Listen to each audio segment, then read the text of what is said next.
The archaeological site on Kepler 442b hummed with activity as dozens of alien species worked in careful coordination. Assel wiped the red dust from her visor, her human frame dwarfed by the towering Crithians and the serpentine Vexithari slithering between excavation grids.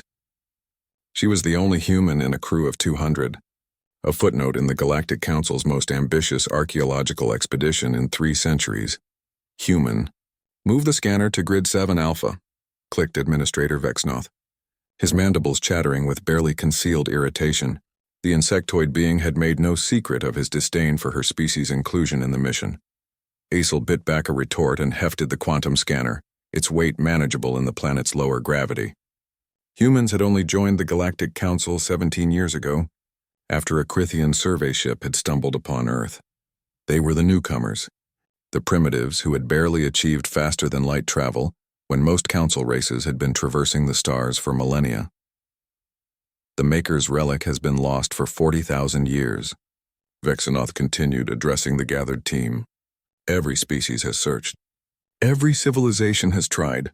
Today we finally breach the inner sanctum where our ancestors failed. Assel positioned the scanner and watched as holographic readouts danced across her display.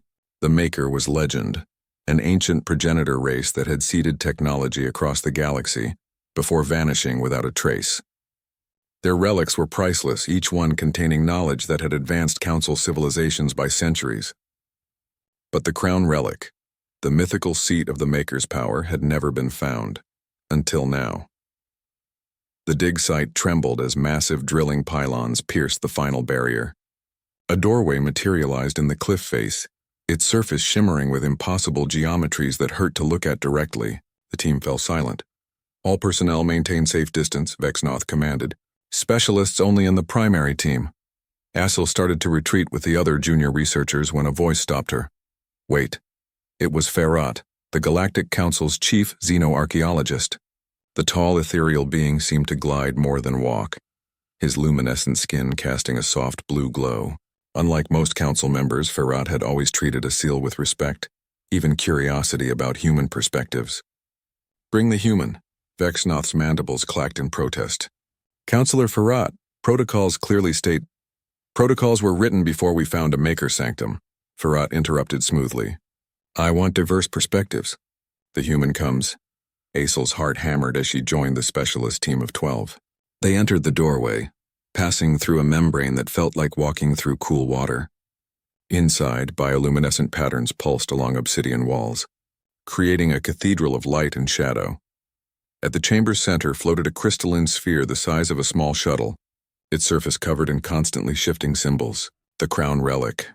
Every being in the room froze in reverence. 40,000 years, whispered a Trell researcher, its 6 eyes glistening with tears. The prophecy was true.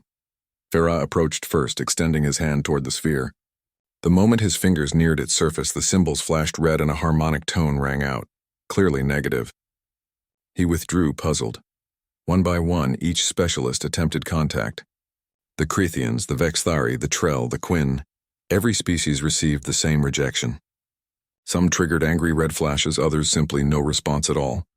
This makes no sense, Vexnoth hissed. The Maker technology has always responded to Council races. We are their inheritors. Perhaps we misunderstood.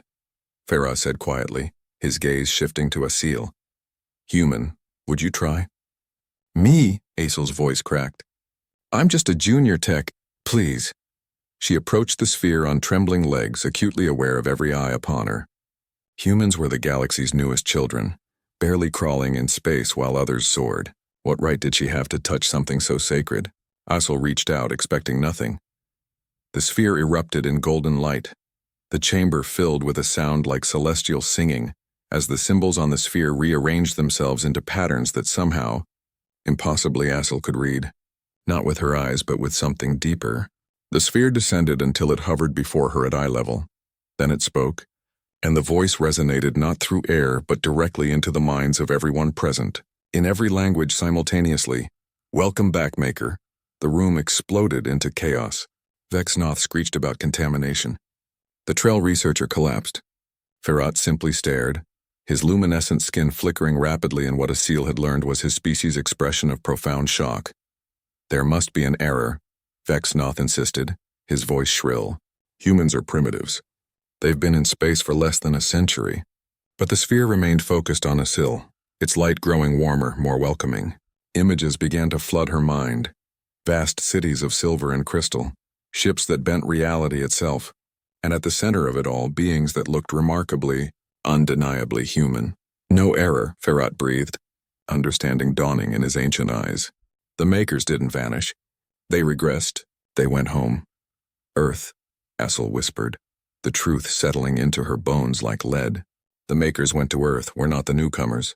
We're the ones who forgot.